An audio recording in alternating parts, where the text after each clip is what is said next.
webinar coming up. I'm a panelist and not a moderator on that one. About specifically that, about timing your applications to your issuer and to BRB, and to where you can close when you think you want to close, right? It's a complicated process, right? That happens, you're really lucky. I remember, and this is still not terrible advice, but Teresa Morales, who has been at TDHCA for, God, 20 years probably, as long as Rob's been at BRB, right? At least. So she used to always say, and of course, this was a different time when we were not oversubscribed for volume cap for a couple decades, right? We all just, and basically said, listen, she said, pick your closing date and then back up, because back then it was 150-day closing deadline, back up 150 days and throw your bond application in, right? And it was pretty much that simple. And it's not now, right? You've got a lot of options, whether that is a lottery application, in which case you do have to take into account that 55% rule, that law that was passed last session. Or if you're just going to forget the lottery and just try to throw in an application, sometime in the spring or the summer, that's still an option. Carry forward might be an option for you, but all of those decisions are going to impact when you get that bond reservation, which ultimately impacts when you have to close, right? Another question that always comes up when, especially when Rob's up here on this panel is, well, can't I just ask for an extension of my 180-day closing deadline? And you cannot. It's literally in state law, and there's nothing that anybody's going to do about it. So once that clock starts ticking, it's going to tick for 180 days, and then you're either closing or you're giving back your bond reservation. But please, Jim. I've been biting anything my else, tongue. Yeah, well, the 180 days. What's interesting about that, and we've had this conversation a million times, but we'll just get a 30-day extension. No, it doesn't work that way. But back in the day, then the challenge was, it used to be 90 days to close, then it was 120, then it was 150, and now it's 180. And like a gas, all the work you have to do tends to just expand and fill all the available space. But what we used to worry about was getting the financing piece in place. Now it shifted, and we're worrying about getting all of the approvals from the city. The Attorney General's office requires us to file 12 days prior to closing the final documents. And included in that is supposed to be a permit ready letter from the city that says basically, but for the payment of fees, we're prepared to issue building permits. So they're trying to really make sure that it is, in fact, a quote unquote shovel ready deal. With the rate of in-migration that we've been seeing in our area, remember this is, we don't serve Travis County or Austin, but we've got them surrounded. And with the growth that's occurring here and the massive in-migration rates, everybody's incredibly overworked. And the problem now is getting your plans and permits ready in that 180 days. The AG's office understands that, and we have actually closed a number of deals with what I might call a modified permit ready letter that says, okay, but for the payment of fees, we're ready to present permits with the following 2 or 3 exceptions. And it's A, B, and C. That's in process. We believe that will be done in the next 90 days. So there's a letter of intent from the city, and the AG's bought off on that, and they've let us close the deals. So it took a lot of talking. They're there to try to do the right thing, but we have seen that to be a bit of an issue. A couple of things about David's. I really appreciate those slides, David. It gave me a lot to think about. I could talk for days about it, but when you look at David's chart on the deals getting done, and they're in more urban areas, and Gene mentioned 9% versus bond deals, there are some pretty significant differences there. We've stayed out of the 9% program. I always just told people that's a blood sport, and I don't want to necessarily do that. Now it's the same thing with the bond deals. So it's as competitive in a little different way. but you tend to find bond deals in more urban areas with larger populations or high immigration rates because kind of the sweet spot, and David was talking about we were just talking about this before we started, that basically the cost per unit today on our deals is roughly twice what it was 10, 12 years ago. So that's gone up by a factor of two. I think salaries have probably gone up by 15% in that same time frame. So we are now, I remember talking to my friends in California in the business, and those were the numbers they were talking about just a few years ago. Now we are them, I guess. So point of that is these bond deals are bigger because they're a little more highly leveraged. They're about 60% debt, 40% equity, 65, 35. 9% deal is just the opposite. It's what, 60% equity, 65 and 30% debt. So these deals are more highly leveraged and they tend to be bigger because the kind of the sweet spot for a bond deal used to be 200 units and it was 250, and then it was 300, now it's 350. So you're not going to go build a 300 unit apartment deal for the most part in Caldwell County. You can't build enough cap I into that transaction to survive long enough until you get leased up stabilized. So that's kind of the market and the financing structure component of this about what does common sense say? Well, I can't do that in a small town. I've got to do it in a larger community. So the obvious question for us, we serve 4 of the 5 MSA counties and more rural counties, east and west. And the kind of the question is, so what have you done for me lately? Because you can't make a bond deal work in Fayette County. So these are all the considerations that we have to look at. We did our first partnership in 2005, and back in that time frame, 1 out of 10 deals we did was a partnership. Now it's 9 or 10 out of 10 because the dynamics have changed, the markets have changed. When you look at pick one, market volatility, lending volatility, land costs, regulatory burden, construction costs, insurance costs. That's also pushing the unit count up to where you can get enough units to make the deal pencil in a reasonable time. I've told people throughout my career, I say, guys, closing one of these deals is not the hard part. Living with it for 30 years is the hard part. But you've got to keep that in mind. Can I live with this deal 10 years down the road, 15 years down the road? So the other thing that's happening in our market, that one of the reasons we weren't any higher up on David's list, you look up I-35, that's where all the growth is occurring. That's primarily in our area, Williamson and Hays counties. But we're now seeing in the counties branching off east and west of 35. You're getting out to smaller communities on the west side of I-35, east side of 35. And what do you run into? The old, being a recovering developer, the old developer adage is follow the utilities, follow the water and wastewater.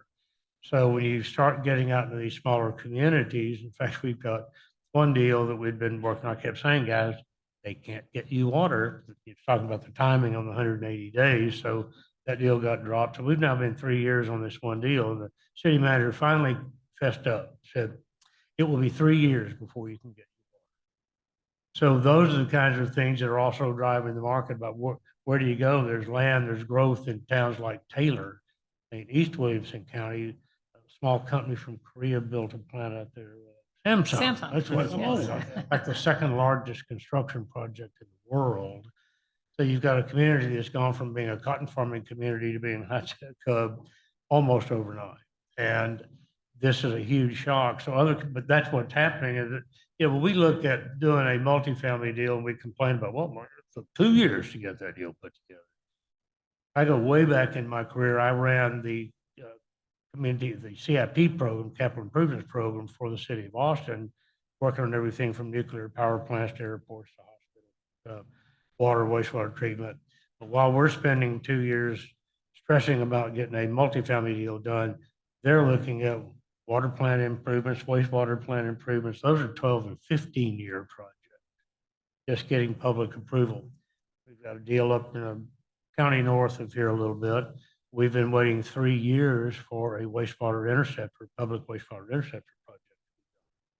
So those kind of things start to impact the deal, the market. And so we go, okay, it was a 22 deal, then it was a 23 deal, then it was a 24 deal, now it's a 25 deal.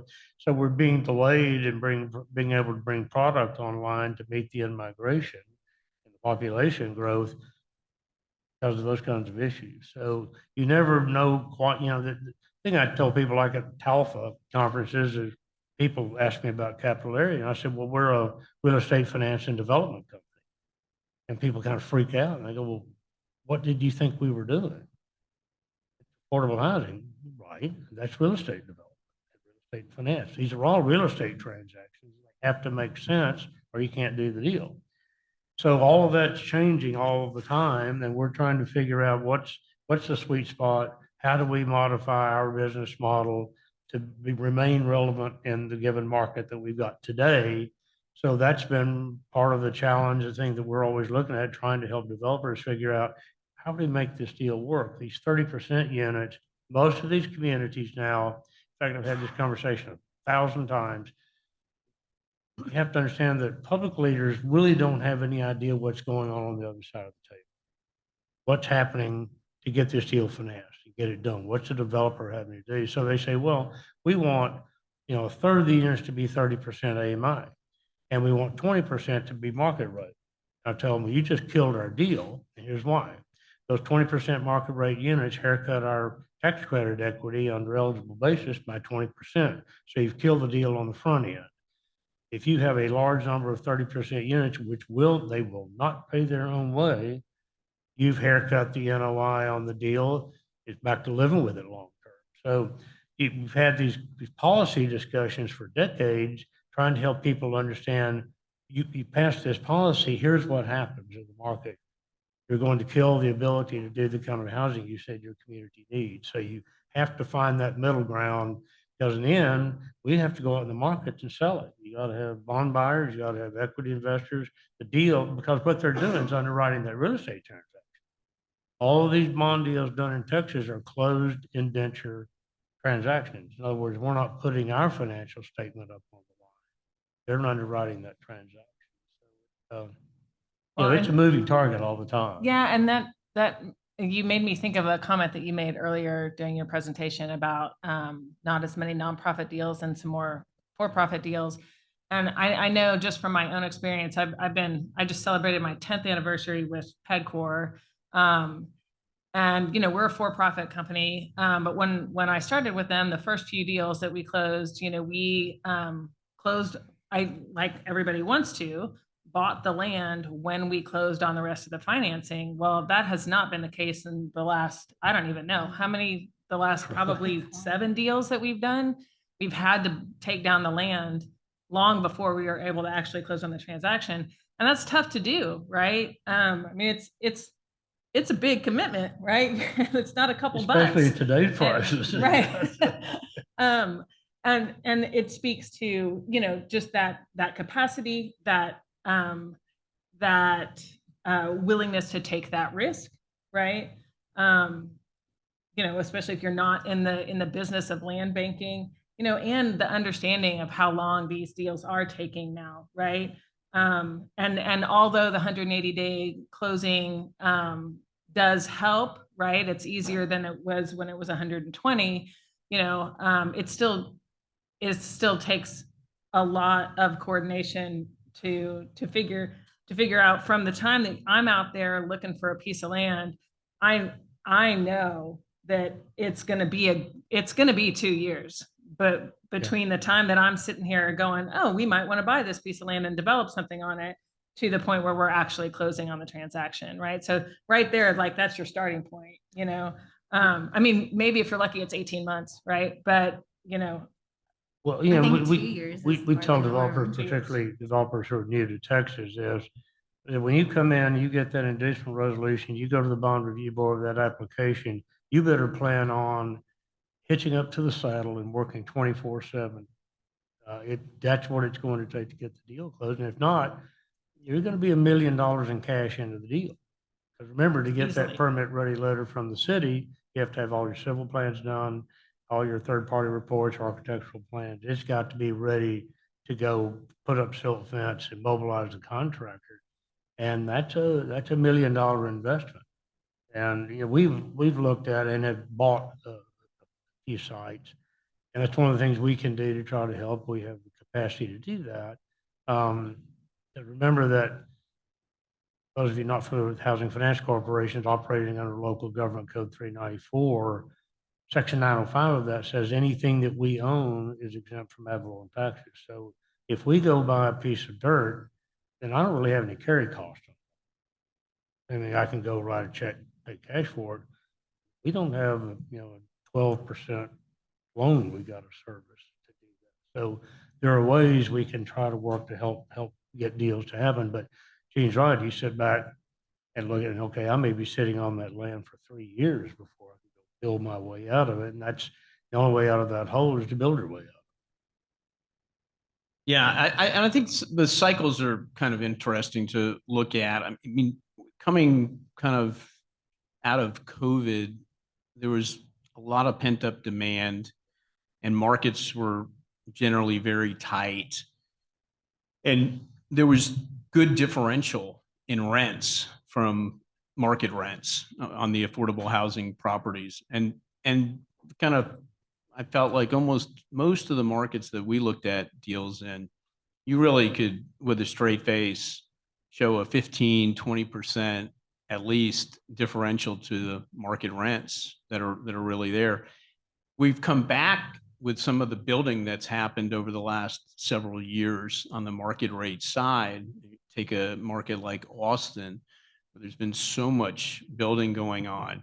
The rents, all of a sudden, you're not seeing that same discount. Right. And so there's a need to absorb some of that. But to your point, if you've bought land and you thought you were going to do something, and then here we are a couple of years later and the market's not quite as strong, right? It gets a little bit more difficult. Difficult, but you still have to close. Yeah. Right. Yeah. You're being very kind of sugarcoating that a little bit. Well, Barry touched on a very important point, and that is, and we use the term tragically overbuilt.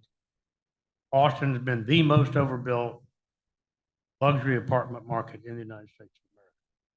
So what's happened to rents? It's like back in my day, when I graduated from UT, so we'd go around and go hook 'em horns, and you go up to somebody and go like this, and you go, chapter 11, you too, you too, man.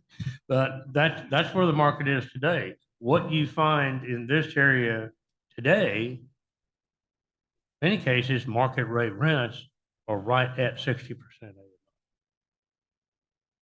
And think about that when you go do, and we've done a couple on tax credit deals you put together. That's your competition for $10 a month more and go live in this cool luxury apartment. So yeah, and to your point, if you're doing income averaging where you had some 30% units and you were trying to get some 70% units, that's 80. Tough. Or 80, right? Yeah. So then this all means enter the downward adjuster.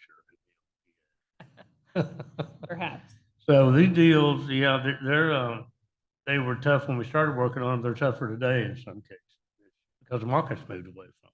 But there's hope. There's hope. And the hope is people are still moving to Austin. It will be absorbed. That's right. And it will get absorbed. And the stats are showing it. Starts are down.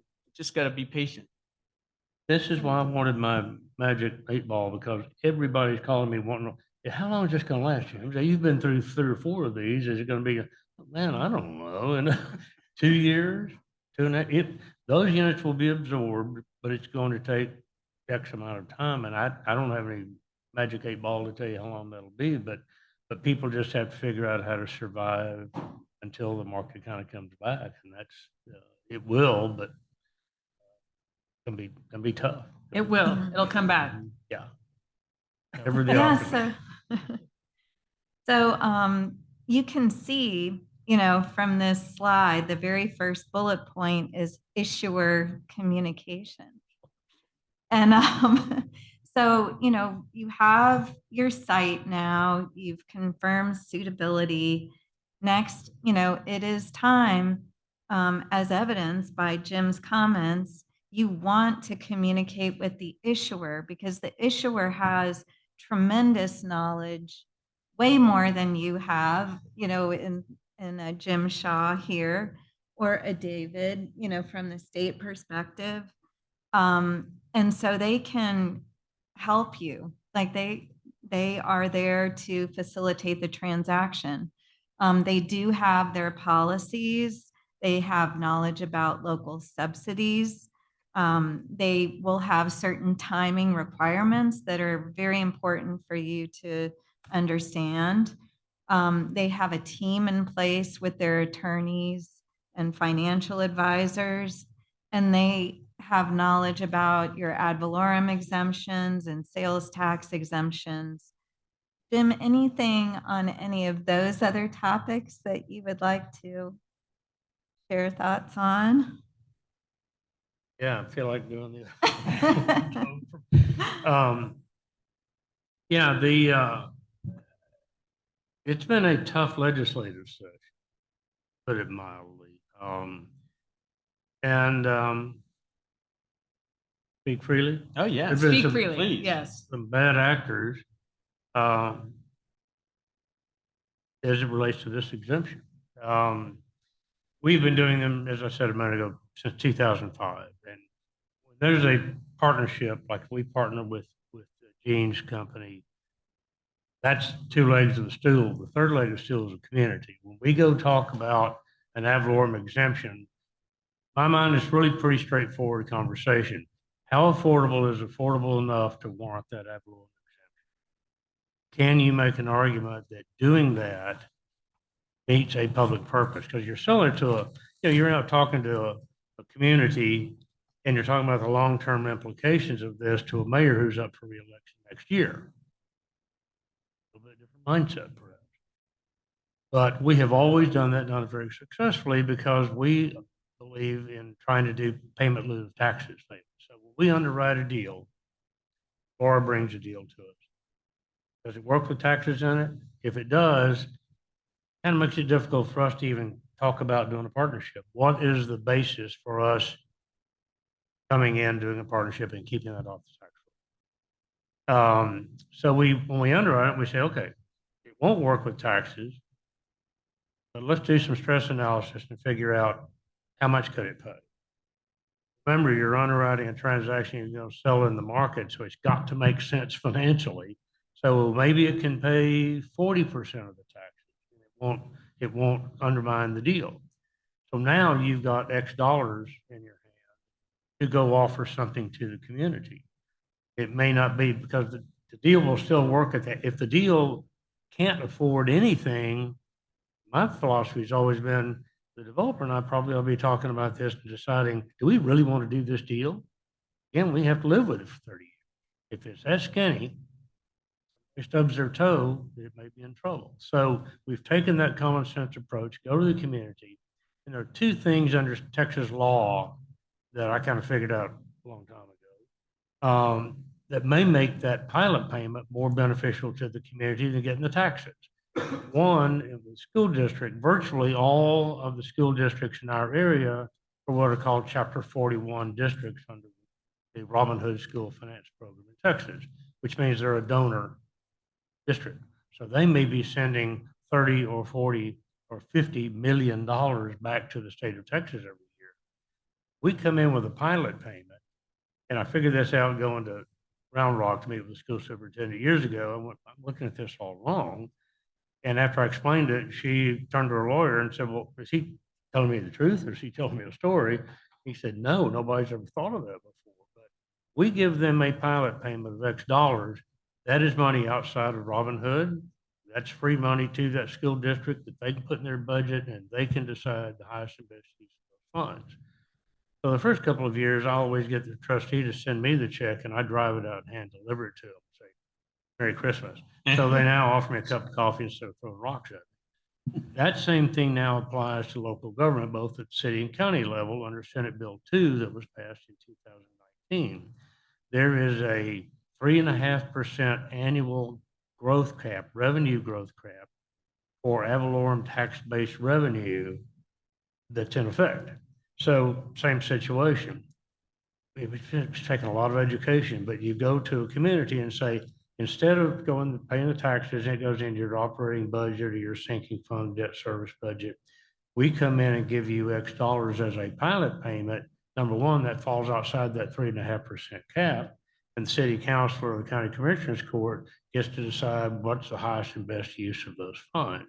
We structure that into our trust indenture on a bond deal so that that becomes part of the trust estate. The trustee bank's fiduciary obligation is to said trust estate, and that gives these local officials comfort that this is not going to be taken away by me or our board of directors or anybody else. So it is a long-term commitment, and that's how you start that discussion on the front end. Instead of taking something off the tax rolls under cover of darkness, that's how you have that third leg of that stool, and that is the community saying, we believe that's a reasonable trade-off for the public policy purpose of, we always talk about, P3, private-public partnerships that meet a public policy purpose. That's my P3 squared notion. But we do that, and it's worked very well. That's all been blown up now over the last few years by the traveling HFCs is the polite term for it. That's what triggered the legislation. I think more important than that, that has driven what we're starting to see now at the local community level. And I will try to keep my description as clean as possible here, but those communities are angry. They've been taken advantage of. They didn't know this was happening until after the fact. There's been over $7 billion in taxable value taken off the tax rolls. And we're now seeing the results of that, which is if one's doing it, you're all doing it. You're all a bunch of crooks. We're not going to do it. So our ability to do these partnerships to get these deals done is, I think, in jeopardy at least for a period of time. It's a huge educational issue, and it's a lot to overcome because, we're the bad guys too, even though we're not, even though we kind of wrote the book on how to do these, I think, early on. So And I just that's the want to reality. really quickly, so we don't get too ahead of ourselves on that. In the room, y'all know what we're talking about when we're talking about HB 21. So yes.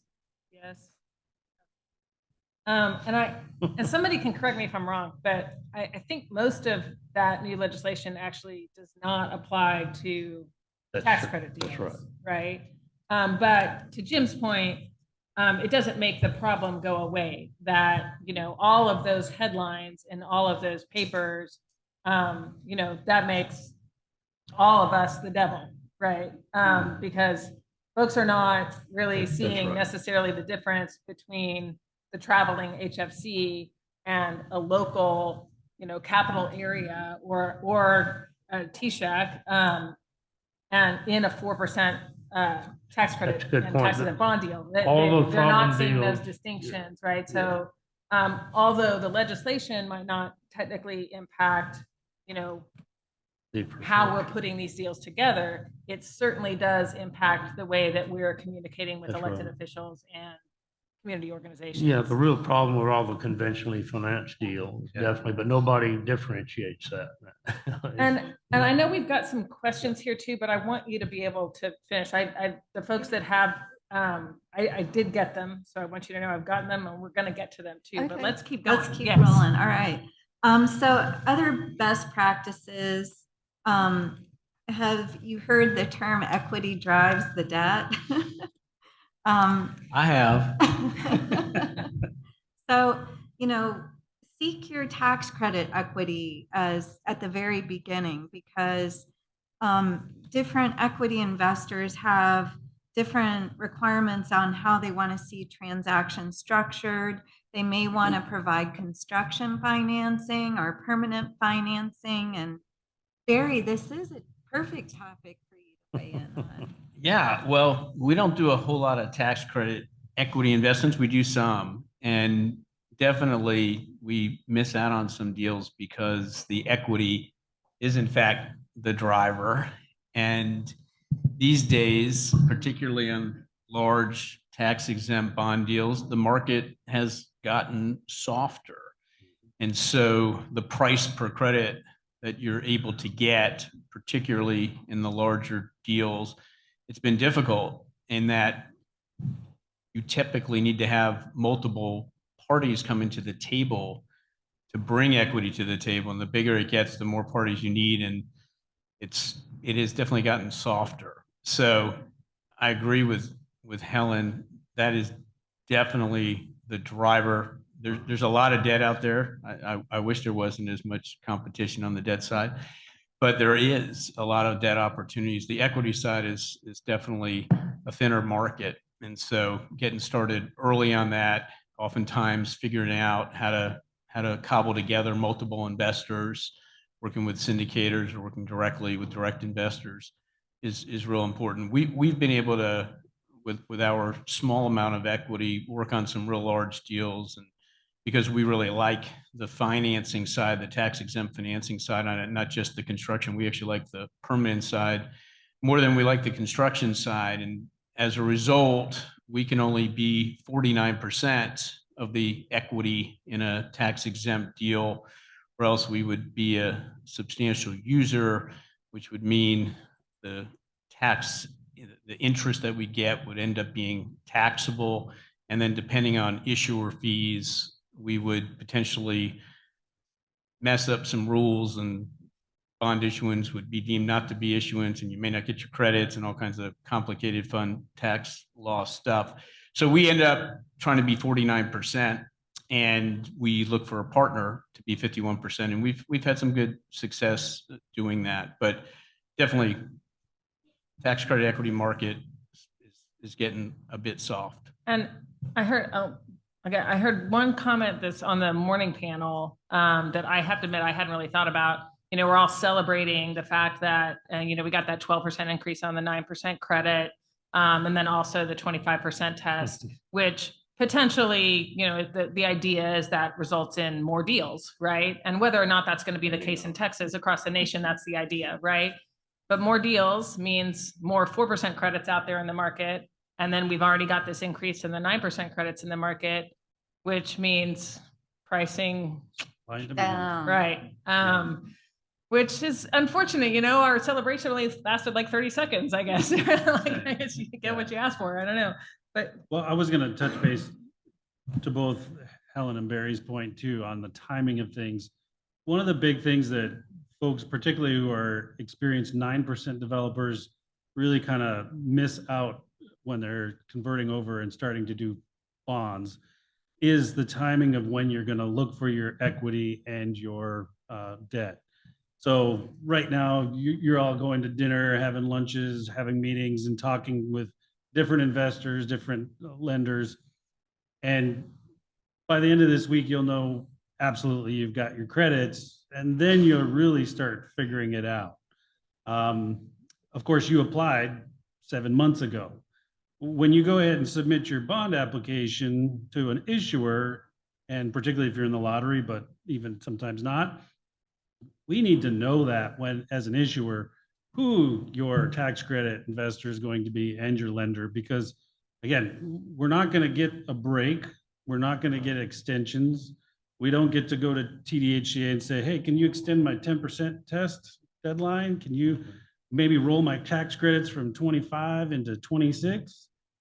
We don't get to do that on the bond side. So you really do need to talk with Helen and Barry, and you need to start talking about the deals you're in your pipeline and pick those investor and debt providers now before you get to November and submit a lottery application. You don't get that extra 6 months after you get the award to figure that out.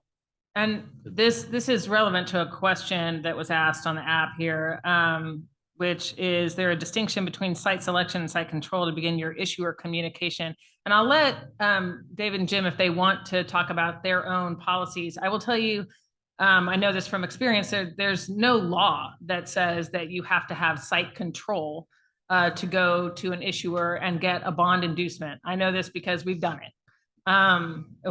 We presented a map. We said, we're going to buy land somewhere in here, right? And we hadn't worked it out with the seller yet, but we wanted to get the ball rolling. And we were able to get an inducement resolution based on this map, right? And then we did buy the land that was in the map. So it was all fine. Now, by the time you go to that issuer goes to the bond review board, you do have to have site control. The bond review board will ask for that. But now issuers, that's up to them, you know, what they want you to have, Yeah. when you approach them with your deal. And I think too, this is all a lot about relationships, right? Jim talked about the fact that, Pedcor has done some deals with him. So I might be able to go to Jim and say, Jim, I kind of want to do this. I'm thinking about this over there. Can you get me on a board agenda? And he might work with me because he knows us, right?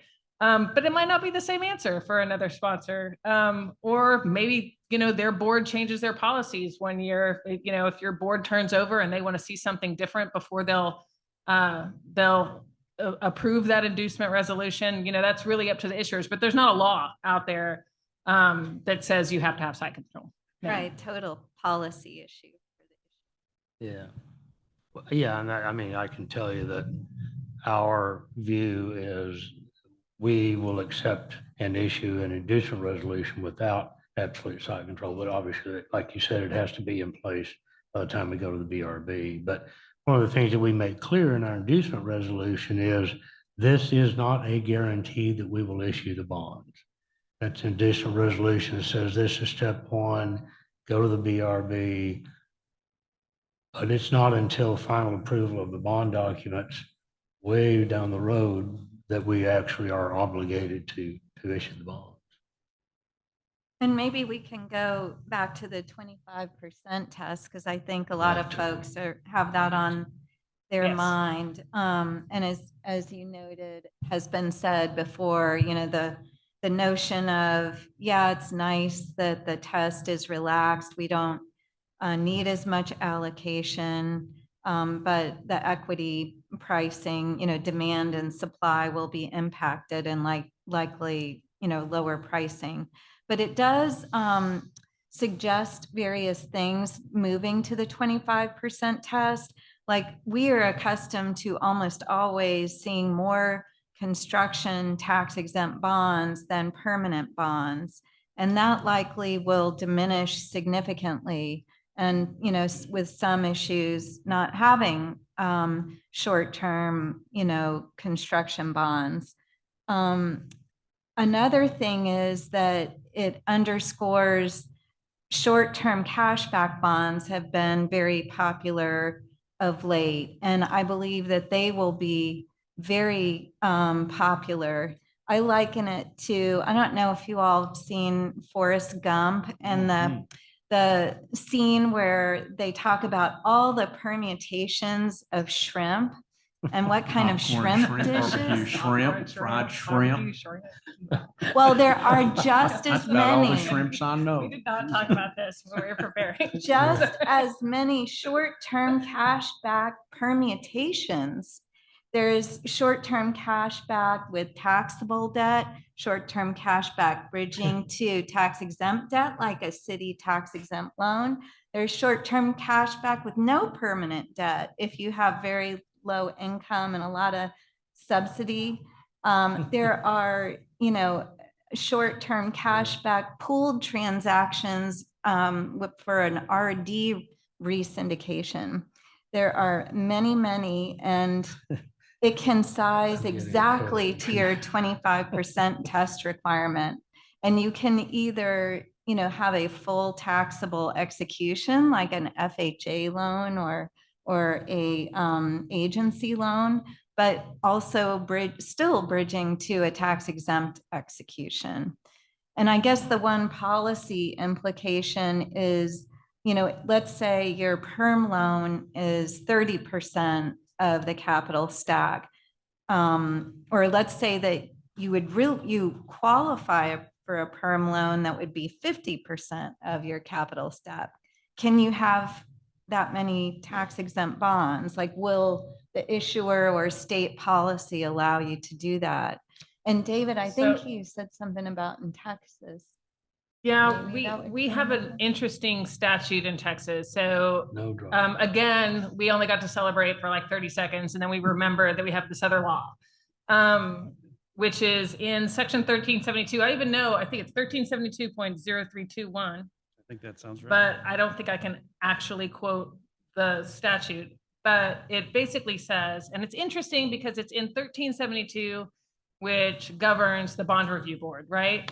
But it's a statement about something that TDHCA is required to do, which is to review your tax credit application and confirm that it has 51% of the financing as taxes and bond financing. Also, interestingly enough, I believe it references priority 1, 2, or 3, or 1 and 2, or 1 and 3. But those priorities also changed with legislation that was passed last session. So when you say priority 1 in 1372 now, it's really not relevant to a lottery application. And so it's a bit of a mess. Braxton, are you in the room? No. I disagreed with Braxton on something that he said this morning. Let's talk about him since he's not in the room. So Braxton used to work at the Bond Review Board, administering the PAB program. He's very smart and a friend. And now he works for Hilltop Securities, who, is involved in half of the bond deals in Texas, right? So he knows what he's talking about. But I did disagree with what his characterization of that section of statute. He's reading it to say that it's not going to apply and we're going to be fine with deals that are at 49% or 40% or whatever you can do to make it work. I think it's wishful thinking, but it's interesting that there's at least an interpretation out there from one guy who really knows what he's talking about, who thinks that we might be able to get away with this less than 51%. But right now, most of the folks out there think that this 25% test is not going to do us any good in the state of Texas until we get that part of legislation stricken. And I can also say that I know that the Bond Review Board has been asking somebody to get that out of there for a while anyway. But it's an interesting scenario, right? And then we do also have the other recent legislation out there that caps us. We talked about this earlier, caps us at 55%. Now that's only in oversubscribed lottery situations. And interestingly, on both of those, so they're assessed at different times. The part of 1372 that talks about having 51% of your deal financed with tax exempt bonds, that's at the time you turn in your tax credit application, right? So if you can get somebody to sign a bunch of term sheets that says that you can finance this with 51% of your, with 51% of it with tax exempt bonds, and Teresa says, yep, they're good to go. Bond Review Board says, yep, you can have your bond reservation. Then when you close, you wind up at 48% or whatever, you're fine, right? So it does do us some good to have that 25% test in the federal legislation. But at the time of your actual tax credit application, I think we all still need to be at 51, right? Until the next session. Okay. And Barry, did you have any additional thoughts on 25% test? I might just have a few. So the things that we think about, to be very transparent, we love tax exempt. We think the market for tax exempt is incredibly strong, and that results in lower interest rate costs. And there may have been a time in COVID where rates were unbelievably low and taxable and tax exempt were on top of each other, but we're back to a more normal environment, and there really is a nice advantage in tax exempt, particularly on the long side of the equation. Helen, you would probably say if you're doing a municipal issued tax exempt deal versus taxable bonds, around 100 basis points or so differential. Something along those lines. Something like that, right? So think of that as 100 basis points higher rate on your long-term debt, which means your proceeds on your long-term debt are going to be that much less, thus potentially more gaps. We already talked about the tax credit equity being lower priced because more supply potentially. That creates gaps. And then it's your interest during the construction period. You potentially are going to have higher rates if it's more taxable debt. So those are a few more things that we're a little bit worried about the 25% test. It also makes it a little bit more complicated. Your people that buy taxable tend to be different buyers than people that buy tax exempt, and you have to kind of couple that all together. So I like the Yes. idea of having the perm side stay at tax exempt levels. Maybe you don't need as many during the construction phase, but Right. Mm. And I would say complexity equals additional legal fees and other fees. If you have to have like a taxable and a tax exempt, there are two different structures. They may be completely different documents. I mean, sometimes you can Yeah. put them in the same documents, but not always. Right. Could I add that, but Yeah, Barry, please. you really said pretty much exactly what I was going to say. I'm going to build a capital stack. So now I have to meet the 25% test. So about $100 million deal. I'm gonna have 60 million in bonds and 40 million in equity and whatever soft money. So I've got $60 million in debt. Now, instead of having a 50% test for the deal, I've got a 25% debt. Am I gonna go borrow a smaller amount of tax exempt debt and do a tax? I've done a lot of taxable tails and they work okay at 3 million. Right. I'm just not sure they work very well at 35 million. Right. So in the last deal I looked at, the delta between the tax exempt piece of that deal and the taxable was 70 basis points, and I think they got a heck of a deal. I think it's closer to 100 most of the time. So when you build that in and look at debt service cost, and you combine that with what we're seeing now with tax credit pricing, I don't know, that's not a magic bullet. It's Yeah, not and gonna we- make more deal, because we've got to still have to go out in the market and sell the deal. It has to underwrite, and that's gonna make it more challenging to do it. And we've talked about it's hard to make the numbers work. Yeah. It's going to be harder to make them work with a lower equity price, and you couple it with the higher taxable And a cost. blended debt rate that may Yeah. be 75 or 100 basis points higher than it would be if it was straight tax exempt. And that's, I don't know, I just don't think the Yeah. appetite's there for taxable. I am not a lawyer and I've never been a lawyer, but I'll also say the lawyers out there who do bonds, they're not going to charge you less, issue less.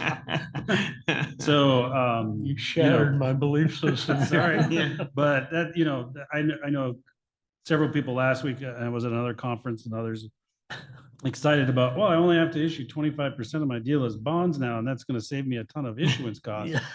It's not going to save you any issuance costs because Gonna double. the number of pages in that bond document has not changed. That was not changed by any law or bill. So the number of those pages is still going to get billed at about the same hourly rate. And, typical is around 100,000 for your bond counsel now. It's not going to go down because you're issuing less private activity. They have the bonds. same work to do. Same work, they're gonna do the same guarantees and everything else. The opinion letters are still gonna cost you the same. So you're not gonna see a savings there. I think, I think there's still reason to be glad about that legislation getting passed, right? At some point, it's going to help us out, right? I think, well, I mean, But- I will tell you, one of the things we've seen, Gene, is you can't do drawdown bonds in Texas. AG Right. won't let you do that. But during COVID, immediate post-COVID, we have seen construction costs go. I mean, I can't tell you how many $2 million just lumber change orders I've had to sign. It's just for lumber. So people are getting up, and then they realize, well, we can't pass the 50% test. Right. And they come back in for a supplemental bond issuance for $8 or $10 million. They start all over again. There's no process for doing that, other than just start from scratch. And they go through the whole process again. So we've seen a number of issuers doing these supplemental bond issuance. Right. We just did one. So, yeah, I don't even remember which deal it was, but it's fine. It's all fine. But it is interesting that, it wasn't this past session, but the previous session, where we got this priority zero, right? Which is what, again, alluding to statute, we all call it priority zero, but the only reason we call it that is because Jamie Bakil at the bond review board didn't want to change her spreadsheets, right? And she was like, my priority one is still priority one. If you want to, make something a higher priority, I'm going to call it zero. And it is to help out those deals that were not meeting their 50% test, right? And it was good legislation. It was great. And it's now going to be meaningless, right? Because because that legislation is tied to the federal reg, and it doesn't say because you're not meeting your 50% test. It says because you're not meeting the federal requirement, right? So your priority zero, which in statute is priority one, is going to wind up being rather meaningless. I mean, I think it did help out at least a couple folks that And that was that basically needed it. driven by supply chain issues and all. I think that's eased a little, maybe. Yeah, a little bit. Where were we? I've got notes all over the place, but I'm going to let Helen, yeah. Well, I think we've covered a lot that's on this page here, and the next two pages really cover the nuances of short-term cashback bonds and in different applications. And then the following page talks about agency execution on the Fannie Mae and Freddie Mac tax exempt bond strategies. So you all have access, I think, to the presentations, and it sounds like there were questions and so forth. So one thing I'll note, when you mentioned Fannie and Freddie, there's I've talked to a colleague of mine from Fannie Mae and gotten some clarification. What I understand is Fannie and Freddie are still purchasing bonds in Texas for housing, but because of HB 21, they are trying to steer away or not look at deals where there is housing finance corporations or public facility corporations. They are trying to avoid those deals. Where there's general. Where there's a general partner and a tax exemption under those. But he did ask me to say this if I had a chance. They are still looking for deals in Texas, just there's some that are kind of holding off right now until they see what the landscape turns out to be. So if you're for-profit or just a Chodo deal or nonprofit, those are still good products out there, and our folks are still encouraged to go talk with them because they still have to spend a lot of money in affordable housing on their multifamily side. Their federal requirements for that are not going away. They're just trying to avoid the tax exemption issue, property tax exemption issue in Texas. I did not know We've that. had those same conversations, by the way. Yeah. Well, I can get to a question here. Okay. This one's for you, David. Oh, no. Okay. First, a compliment. Love the data tracking. Oh. Do you have development costs per housing unit data by development type?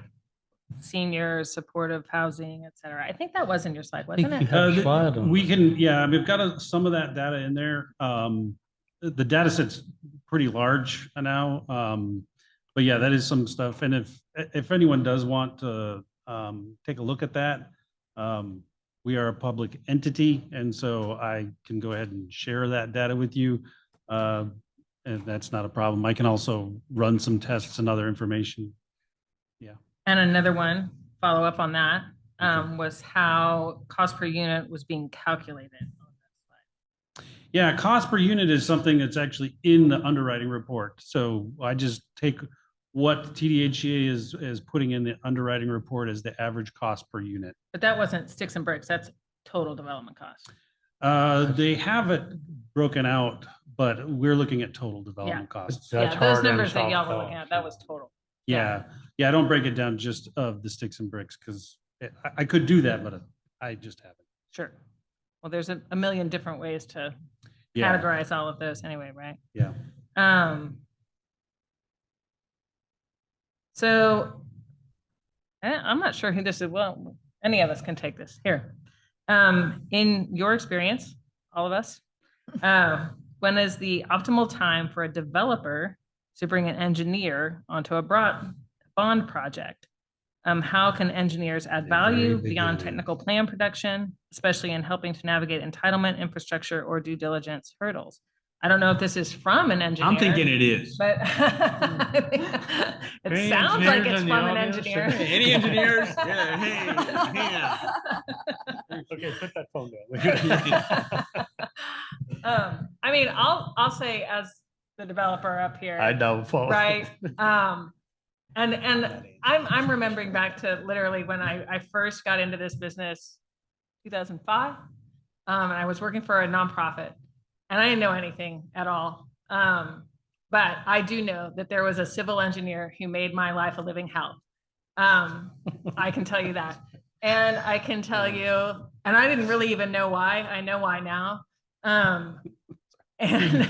But the good ones can make your life so pleasant. So immediately, we're lucky enough, and I know there's some larger developers out there too that is structured similarly to PEDCor. We've got in-house engineers. So I have immediate access, right? As soon as I'm looking at a site, I make a couple of phone calls, right? I'm immediately talking with our in-house engineer. And to go back to a previous discussion, I'm immediately talking with our market analyst to know if I can get those rents or not. And listen to those guys too. That's good advice, right? But yeah, immediately, right? Make sure you have water. Yeah, to Jim's right. point earlier.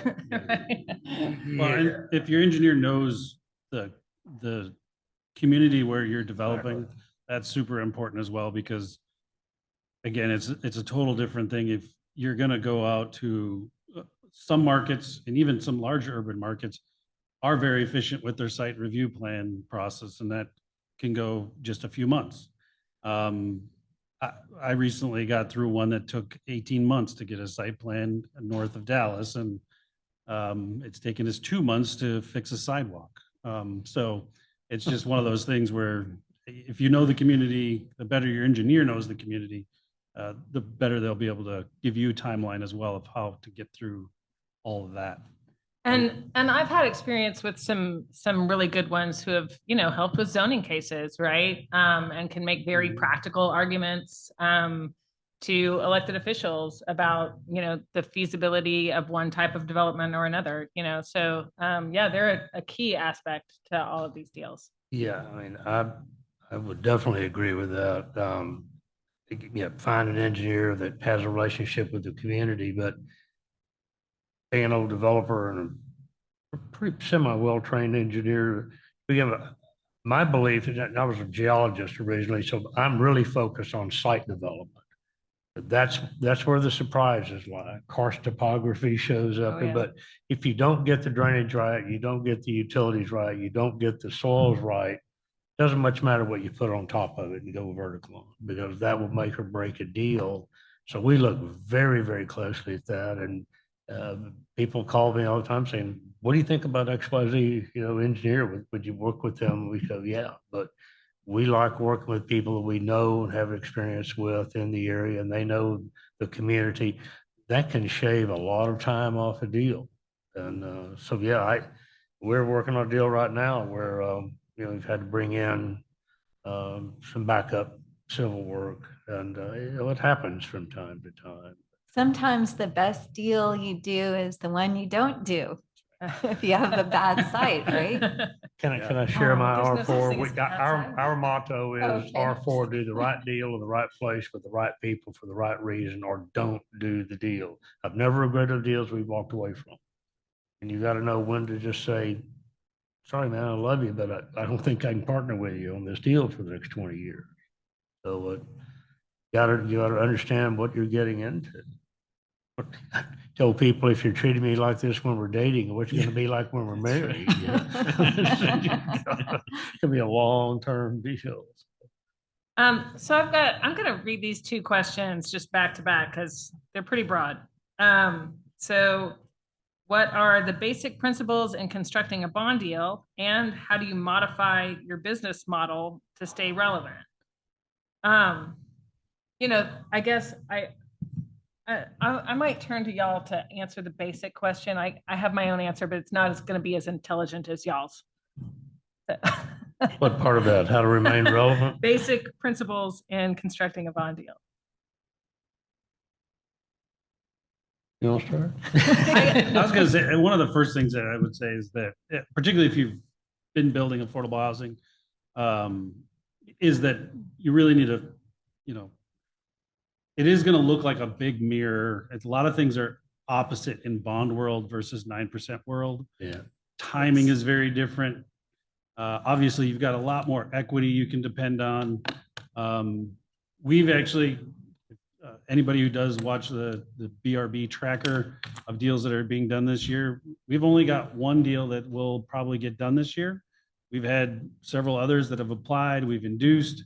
And the big reason they're not going to get done is because the equity is not big enough to fill all the gaps that are created in the market today, particularly for Austin. Rents we've talked about, but when you're trying to get 52, 53% of your deal in the form of a tax exempt bond, and you're only getting 30% of the deal in tax credits, there's only so many people that are going to get Federal Home Loan Bank awards. There's only so many people that get City of Austin awards or City of Dallas or San Antonio. And that gap has gotten much harder to fill the last few years. This year as well, ARPA is gone. That's right. There's no more after December. So if you didn't get that in early on those sort of gap sources that have been real easy, that kind of filled those gaps, it's just impossible to find an extra $2, $3, $4 million of gap financing this year. So we've lost a lot of deals. And I've always thought that's why the legislature, in its wisdom, I think it was back to 1979 when the law was passed. The state of Texas, I think, had two choices. The legislature could fund an affordable housing trust fund, or they could write in Section 905, 394.905, the right to have something ad valorem exempt. That helped. That's what that exemption, I think, was intended to do, and that was help close that gap with soft money. And it's worked. Like I said earlier, there was a time when 1 out of 10 deals was a partnership deal, then it became 10 out of 10 deals for those very reasons. They simply won't pencil. We have kind of a middle ground. You're talking about changing your business model and all. We have a captive 501c3 subsidiary entity. We can use that entity, and we do on these partnerships. We use that entity as a general contractor of record to secure a sales tax savings. So that helps a little bit. If you can't get the ad valorem exemption, you can save whatever it is, $800,000, $900,000 in construction cost by removing that sales tax exemption. It's not as big a deal to the local community because that's more a state issue. But that's still not enough money. Every little bit helps, but we've looked at Federal Home Loan Banks come to me out on how many times we've never used the money because the Federal Home Loan Bank in Dallas, until fairly recently, had a $500,000 cap. And they come to me and say, well, why aren't you using our money? I said, well, kind of simple. Let me explain it to you. We're doing a deal that's 100% of the units at 60. If I take your money, I'm going to spend X dollars in the application process and I'm going to get $500,000. You're going to require X number of 50% units. Therefore, you're going to haircut my NOI by X dollars. So the net effect of what you're providing is $200,000. And on an $80 million deal, that's not moving the needle. That doesn't add anything, make that, put another couple of zeros behind it and we'll talk, but it's just not enough money. Same thing with the home funds. If I can get $3 million in home funds, 0% soft loan, that's one thing. If it's $1 million, I'm not sure it moves the needle enough. Well, and then So you're it's also always a challenge to find that extra money. on those, kind of to your point too, I know that we've looked at home funds. We haven't used any home funds in any of our Texas deals because we didn't like the underwriting, right? We didn't like, it wound up not being worth it. We only did it once. Yeah. So, I think maybe that's, partly to that question about staying relevant, right? We've all we've all had to make some changes. I said earlier about, you know, the difference between being able to wait and close on your land when when you close on everything else, like that's kind of right now, that's just not even my expectation. Yeah. I'm hoping that comes back. Just because it's one less step, it's, one less risk for Pedcore to be taking. Yeah. And in addition to the tax exemption, I have to admit, as much as Housing Trust Fund sounds great, that the tax exemption's better, right? I mean, and again, 10 years ago when I started, like half of our portfolio, we were paying full property taxes and maybe half we weren't, right? The San Antonio deals were not working without a tax exemption, but the Austin deals were, and the DFW deals were. And now none of, like right now, we'll try to underwrite it that way, but pretty much all of the deals that we're underwriting right now need that property tax exemption. But to your point earlier, a nice middle ground is a pilot agreement where you can pay some fees back to the community in lieu of those taxes. I think that's, you're probably going to see a little bit more of that out there. We had to change unit mixes a little bit, but that was really just based on TDHEA's changing the rules on us and making us, cut down on our 1-bedroom units. You're always kind of adjusting to what your partner wants, what your issuer wants, what the community wants, and what you can kind of handle. When I said earlier that, I consider our group to be, and again, have come from the private sector, a real estate finance and development company. We run this very much like a private sector business. We're technically an instrumentality of government. We don't operate that way. Why? Nobody gives us any money. Our product, our widgets is putting together these deals. So we're always looking at the market, and over 3 decades, I can tell you the market's changed a lot. So we're always looking at what do we need to do to our business model to remain relevant given the current situation in the marketplace. What can we do? What will the market let us do? What will the market not let us do? So that's just an ongoing, analysis on our part to try to figure out, we can't do A, can we do B, and try to continue to meet the mission while not going broke in the process. Yeah. So it seems like, the best principle is having available funding sources for your project. And number 2 might be having good real estate, because this is real estate and location. And that's not meant to say that it's market rate location, luxury, like being close to transportation and, schools and stores and, things like that. But I would say Location. Right? Those are 2 principles. So this is an interesting question that came up. Any chance the rules around no drawdown bonds in Texas changes anytime soon? I could guess a couple people who might have asked that question. But so I'm not sure who in the room's. I don't know if that's going to happen. So that's it. That's been tough. talked about a And lot. this is where I'm going to be honest. This is where my actual, even though I know a lot about statute and how to put these deals together a little bit, right? Again, not a bond finance expert, so I'm not even sure what drawdown bonds would do for our deals, right? Sure either. But I know it's something that does come up quite frequently. And I also do know that there was a bill that made its way. I don't remember exactly where it died, but it got far enough along in the process this past session that would have basically like allowed for drawdown bonds. I think there were just some problems with the bill, right? It just didn't work, and that's really kind of an AG question more than it is probably a bond review board question, and it's working with the AG's office. Really, my suggestion to whoever is out there wanting to get that passed through the legislature would be to work with the AG. But we've had this. I've been involved with our former president of our national association, been on the board for 25 years, or whatever.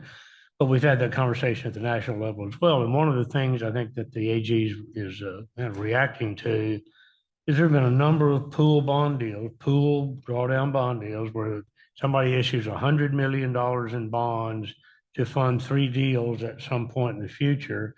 Everybody gets paid at the closing and nothing ever happens. Right. And that's been the Oh. fear. There've been $100 million taken out of the pool. Lawyers got paid, the bankers got paid, and nothing ever happened. So back to the shovel-ready concept, but I know there's been a lot of discussion about that. I've been had to get involved in over the last 25 years. And that may be but I think it is an AG issue.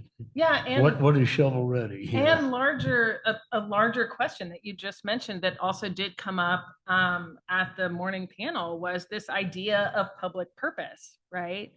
And in the scenario that Jim just described, there's no public purpose being met because nothing was ever built, right? Right. And that's a real problem for the Attorney General, right? Well, right. And when you're issuing tax exempt bonds, that is an opportunity cost to the federal treasury. Right. Yeah. So I gotta tell you, we talk about 4% bond deals. Those of you who haven't done them, I want you to know that we at the national level fought for, I don't know, 15 years to try to get a true 4% tax credit because it floated. We met with the CBO and they went behind the purple curtain and said, pay no attention to the man behind the curtain, and never could make it work, never could get them to do that. And now I was involved maybe 10 years and finally did it because what would happen, you go to close, that's a floating rate. So you got a 4% tax credit that's actually at 3.12%. Yeah. So your equity just got haircut a little bit more. So you could not budget for a full 4% credit. That wasn't going to happen. But you were kind of guessing where the market was and what the Ouija board was going to say. Is it going to be 3 1/8 or 3 1/4? And so just getting it to a 4, we thought that was a huge victory. That was a huge win. And Yeah. it put a few more Yeah. pennies in the equity side, but Okay. Oh, go ahead. Go Oh, ahead, I was Helen. just going to say on the drawdown question, the short-term cash back, Forrest Gump with the million uses for short-term cash back bonds.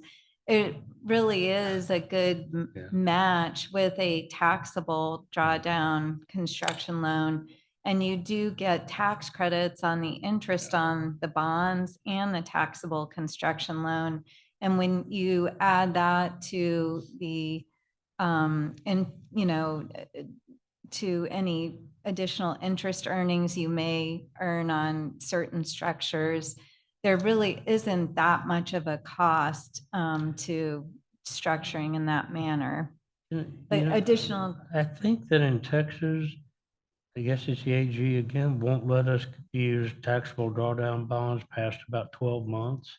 I think they put a very Well, short drawdown. it's a time taxable loan Outside of the though. bond Yeah, structure. it's not, yeah, it's frame. not a Okay, that's how we do it. bond. Yeah. Okay, that's how you do it. So like a city taxable construction Ah, loan paired with I'll have to call a you. Yeah. a publicly offered tax exempt bond secured by treasuries. And the interest is already fully covered in this market That makes by sense. the interest on the investments. So when you really do the math, I think that you find that there's no additional cost. Good deal. Yeah, and that's today, right? In True. today's market. And Yeah. The question over time, that ratio changes, but it's a good execution today. Okay, this leads me to my last question. I'm gonna make this the last one. I heard applause over there. I love this one. This is your magic 8 ball. You Oh, boy. you sure you didn't bring Yeah, it? this Jim? whole- You sure? What do rates need to drop to generally cover the gap? I think I have to leave. Yes. now. It- Boy, what's the it magic number? What depends. is the magic number? I don't know, 2? I don't Two. know. 2. The answer is Oh. 2. Yeah, I don't know. I don't know if anybody. That's the $100 million The question. $100 million It, dollar it question. depends on $100 million Yeah. or 100 million Yeah. factors.